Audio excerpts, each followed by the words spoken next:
Picture this. It's mid-morning, somewhere in ancient Central Asia, around 40,000 years ago, and a woman is picking her way carefully across a field of sharp volcanic rock that's been sitting in the sun long enough to be genuinely unpleasant to touch with bare skin. She's moving steadily, not scrambling, not wincing with every step, covering ground with the kind of confident, unhurried pace that only makes sense if what's between her feet and that volcanic rock is doing a meaningful job of protection. Wrapped around each foot, secured with strips of sinew, is something that looks crude by any modern standard. A piece of thick, dried animal hide, roughly shaped to the foot's outline, with a slightly thicker pad under the heel and ball of the foot where the impact is heaviest. Nobody told her to make these. There's no cobbler down the road, no shoe store, no internet tutorial explaining optimal sole thickness for volcanic terrain navigation. She figured out some version of this herself, or learned it from someone who did, because the alternative, crossing this particular stretch of ground barefoot at the pace her daily life required, was simply not a viable long-term option for someone whose feet needed to stay functional and undamaged across decades of hard use in genuinely unforgiving terrain. So here's the question. This entire video exists to dig into because it's surprisingly complicated for something that sounds so simple. When did ancient humans first stop walking barefoot? When did foot covering go from zero to something, and what does the evidence actually tell us about exactly how, why, and in what order this transformation happened across different ancient populations facing different terrain and climate challenges? Stick around because the answer involves some genuinely clever archaeological detective work, a surprising amount of biological evidence written directly into ancient human foot bones, and a few twists that reframe what we think we know about ancient life in genuinely interesting ways. Let's start with the foundational reality that determines everything else about this question. Ancient humans were walking constantly enormous distances across genuinely varied and often hostile terrain in a world with zero modern footwear and zero modern trail maintenance. We've discussed throughout this series how physically demanding ancient daily life actually was. The constant movement, the carrying, the foraging across large territories, the regular migration into new areas. All of that activity lands directly on the feet, repeatedly, across an entire lifetime, on surfaces ranging from soft riverside mud to sharp volcanic rock to frozen ground hard enough to cause serious injury without adequate protection. The question isn't really whether ancient humans needed foot protection at some point, the question is when and how they developed it. The frustrating, genuinely challenging part of answering this question archaeologically is that shoes, being made from organic materials, leather, plant fiber, sinew, bark, decompose remarkably quickly under most preservation conditions, leaving essentially no direct evidence behind. We have genuinely ancient pottery because pottery is ceramic and survives. We have stone tools because stone survives. We have bone needles and decorative beads because bone and shell survive. We have almost nothing in the way of direct footwear evidence from the deepest ancient periods because the materials ancient footwear was almost certainly made from tend to disappear completely within a few hundred years under normal soil conditions, let alone tens of thousands of years. This means archaeologists studying ancient footwear history have had to get genuinely creative about finding indirect evidence, and the methods they've developed are, once you understand them, genuinely impressive. The most compelling indirect evidence comes from somewhere nobody initially expected to find it, inside the foot bones themselves. Researchers studying skeletal remains from ancient populations have found a striking, consistent pattern in the specific development of bones in the smaller toes, the pinky toe specifically, and the adjacent toes, that appears to correlate directly with whether or not a population regularly wore foot coverings. In populations that habitually went completely barefoot across most of their daily activity, the bones of all 5 toes show robust, well-developed stress markers, consistent with all 5 toes being regularly used for grip, balance, and propulsion during walking and running. In populations that regularly wore some form of foot covering, even relatively simple ones, the smaller toes show measurably reduced development, apparently because even basic foot covering removes enough ground sensation and grip demand from the smaller toes that they stop being worked as actively during walking, and their bones reflect that reduced demand over a lifetime of use. This finding, published by researchers at Washington University and subsequently followed up by other research teams, provides genuinely remarkable indirect evidence for when footwear use began in different ancient human populations, specifically by looking at when this pattern of reduced smaller toe bone development starts showing up in the skeletal record. And the answer they found was genuinely surprising in its specificity and its timeline. The transition appears to show up in the skeletal record at around 40,000 to 26,000 years ago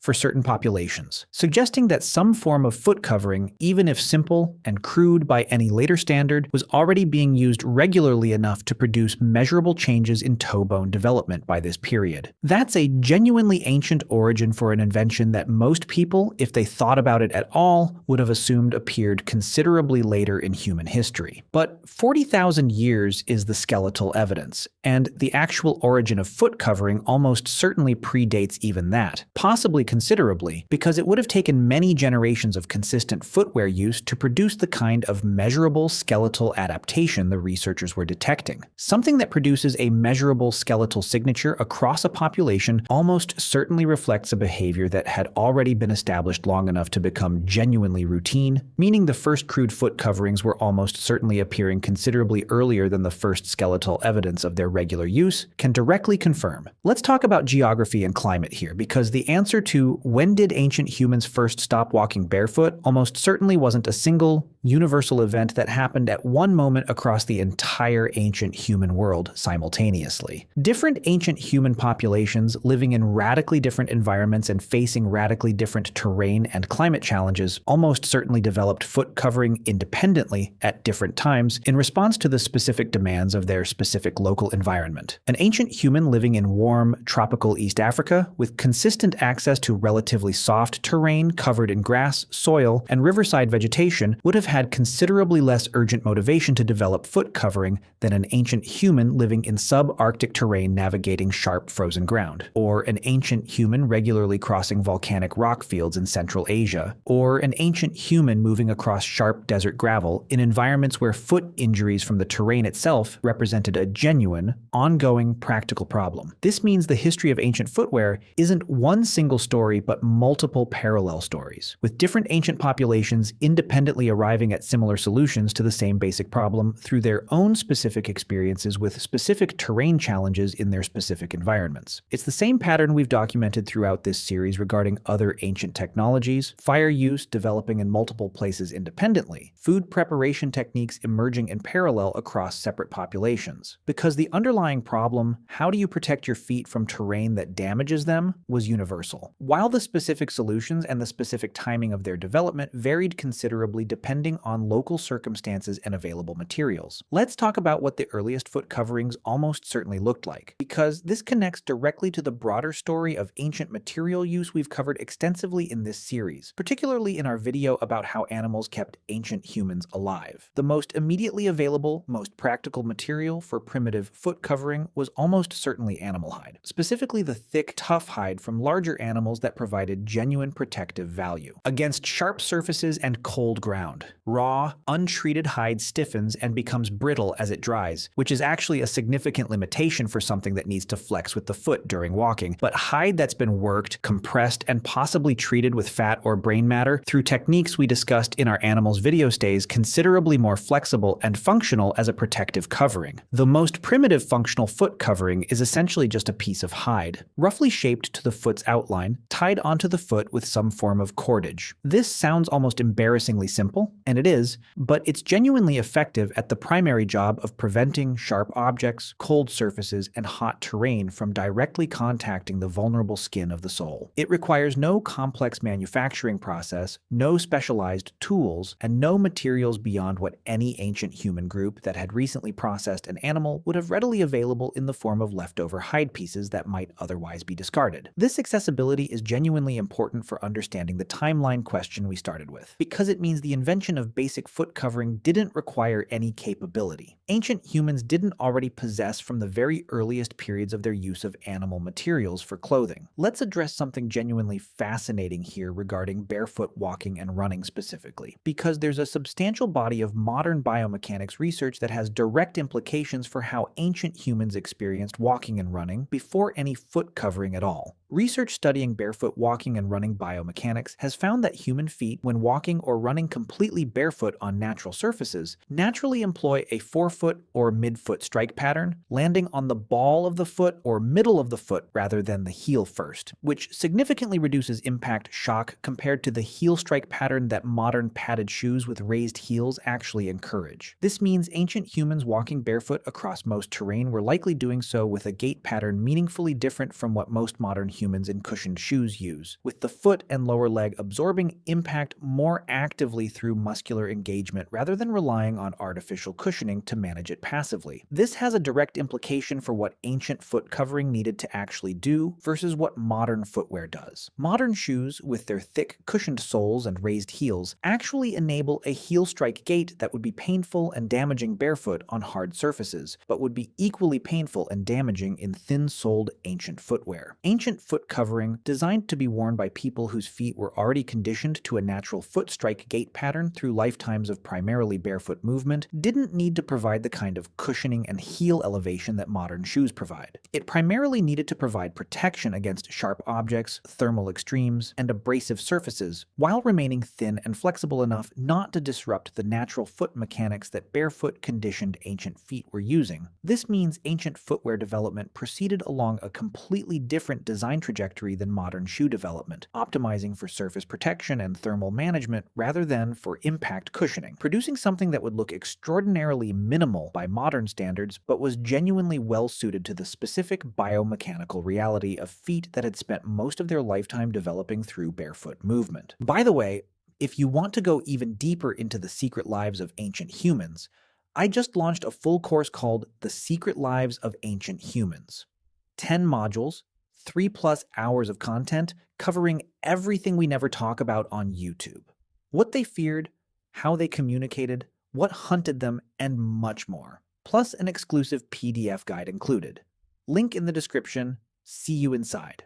Now let's talk about climate specifically, because cold weather represents a genuinely different, considerably more urgent motivation for foot covering than simple terrain protection, and it almost certainly drove independent footwear development in cold climate ancient populations regardless of what was happening in warmer regions at the same time. We've discussed throughout this series how dramatically ancient humans expanded into cold environments, with Ice Age conditions covering enormous stretches of territory that ancient humans successfully inhabited, clothing technology being absolutely crucial to this expansion in ways we covered extensively in our survival methods and fire videos. Foot protection in genuinely cold conditions isn't a comfort consideration, it's a survival necessity. Frostbite in an ancient environment with zero medical intervention can progress from initial numbness to tissue death and infection with devastating speed, and the feet, being the most consistently exposed and most difficult to keep warm through body heat alone during active movement, would have been among the first and most vulnerable body parts for cold climate ancient humans without adequate protection. This means ancient human populations expanding into genuinely cold territories almost certainly developed some form of foot covering very quickly, out of pure survival necessity, regardless of whether they had access to particularly sophisticated manufacturing techniques. Even the crudest, most primitive hide wrapping secured with sinew would have provided genuine, meaningful thermal protection compared to none at all, potentially making the difference between functional feet and progressively debilitating cold injury over the course of a single harsh winter. The survival urgency of foot protection in cold climates almost certainly produced footwear development faster and possibly earlier in cold climate populations than in warmer populations where foot protection was a practical convenience rather than an immediate survival necessity. Let's bring in something genuinely interesting here regarding the oldest actual direct footwear evidence that has survived, because while the deep ancient era leaves us primarily with skeletal indirect evidence, somewhat more recent periods do occasionally provide direct physical evidence of ancient footwear that gives us a clearer picture of what these objects actually looked like and how they were made. The oldest known directly preserved footwear discovered so far includes sandal-like objects found in various archaeological contexts dating back several thousand years, constructed from plant fiber, bark, and various other available materials depending on the specific environmental context. These objects, while considerably more recent than the skeletal evidence suggesting footwear used tens of thousands of years ago, give us genuine insight into the manufacturing approach and design solutions that ancient footwear makers arrived at, most showing straightforward, functional designs that prioritize sole protection and secure attachment to the foot over any decorative or status signaling considerations. The famous Ötzi the Iceman, discovered in the Alps and dating back around 5,000 years, was found with remarkably well-preserved footwear that has been extensively studied by researchers interested in ancient shoe construction construction. His shoes showed a genuinely sophisticated construction involving multiple layers of different materials, a bear hide sole for durability and traction, deer hide uppers for flexibility, and a mesh of tree bark for structure, all assembled together in a way that researchers studying the design have noted is functionally impressive for cold mountain terrain navigation. Ötzi's footwear, while considerably more recent than the deep ancient era we focus on in this channel, represents the kind of accumulated, refined construction knowledge that clearly didn't appear fully formed overnight but developed across many generations of accumulated material knowledge and practical refinement, exactly the pattern we've documented throughout this series for every other ancient technological development. Let's address something worth being genuinely direct about here, which connects to the skeletal evidence story we told earlier and adds an important layer of complexity. The transition from barefoot to regularly shod wasn't necessarily a simple, irreversible, uniform shift across an entire population at once. It was almost certainly a gradual, variable process in which some individuals wore foot covering more consistently than others, some terrains demanded it more urgently than others, and some seasons made it necessary while others allowed comfortable barefoot activity. This means the skeletal evidence of reduced smaller toe development doesn't indicate a population that switched suddenly and completely to constant footwear use. It indicates a population that was using foot covering frequently enough to measurably reduce the habitual loading of the smaller toes over a lifetime, while still probably going barefoot in many specific contexts, particularly on softer, safer terrain where foot covering's benefits didn't outweigh the reduced sensory feedback it imposed. This variable use pattern makes complete practical sense when you think about it from the perspective of someone whose feet are genuinely their primary transportation technology. Going barefoot provides dramatically superior ground feel and sensory feedback compared to any foot covering, particularly for navigating varied, complex terrain where sensing ground surface texture and stability through the foot is genuinely useful. A skilled ancient forager would almost certainly have gone barefoot when the terrain and temperature allowed it, not from some aesthetic preference for minimalism, but because the additional information their bare feet provided about the ground beneath them was genuinely practically useful for safe, efficient movement. Foot covering would have been adopted when and where the terrain made the trade-off worthwhile, sharp or extreme surfaces where protection clearly outweighed sensory access, while barefoot movement would have continued in contexts where sensory feedback was more valuable than surface protection. Let's talk about something genuinely fascinating here regarding the modern barefoot running movement and what it might tell us about the ancient human foot experience, because this connects the deep ancient story to a contemporary conversation in an interesting way. The past couple of decades have seen serious scientific and popular discussion about the potential benefits of barefoot movement for foot health and injury prevention, driven substantially by research and writing that argued modern cushioned shoes may actually contribute to certain injury patterns by allowing gait mechanics that natural foot conditioning and barefoot experience would prevent. Whatever the current scientific consensus on the specific claims made in this conversation, the underlying point that ancient human feet were shaped by millions of years of entirely barefoot development, and that modern shoe design may in some respects conflict with that ancient conditioning, is genuinely worth taking seriously as a framing for understanding the ancient footwear story. Ancient human feet, by the time the first crude foot coverings appeared, had been shaped by millions of years of consistently barefoot evolution, developing specific structural features, arch geometry, toe configuration, the specific distribution of callus and toughened skin across the sole that were optimized for barefoot movement rather than for movement in any kind of artificial foot covering. The earliest foot coverings weren't working with some blank slate foot that could be redesigned around any support structure. They were working with a foot that already had its own deeply evolved functional design, and they needed to work within that design rather than overriding it if they were going to actually improve on the barefoot experience rather than simply replacing one set of problems with a different set. Let's circle back to our opening scenario one final time. That woman navigating volcanic rock with her crude hide foot coverings secured with sinew, covering ground with the confident, unhurried pace her protection allowed. Based on everything we've actually covered here, she was living somewhere in the middle of a transition that had been underway for potentially tens of thousands of years already and would continue developing for tens of thousands more. She wasn't inventing footwear. She wasn't even necessarily using the specific design she was wearing for the first time herself. She was using a practical solution that had accumulated and refined across many generations of people who'd faced similar terrain challenges in similar environments. Each generation contributing small refinements, better hide selection, more effective securing methods, slightly improved sole thickness to a basic design framework that previous generations had already established judged as genuinely worth the manufacturing investment. So when did ancient humans first stop walking barefoot? Based on the skeletal evidence showing measurable toe bone development changes appearing between 40,000 and 26,000 years ago in certain populations, the reasonable inference that the actual behavior predates its skeletal signature by many generations, the multiple independent development pathways almost certainly driven by different terrain and climate pressures in different geographic regions, and the broader pattern throughout this entire series of ancient human material innovation being driven by genuine practical necessity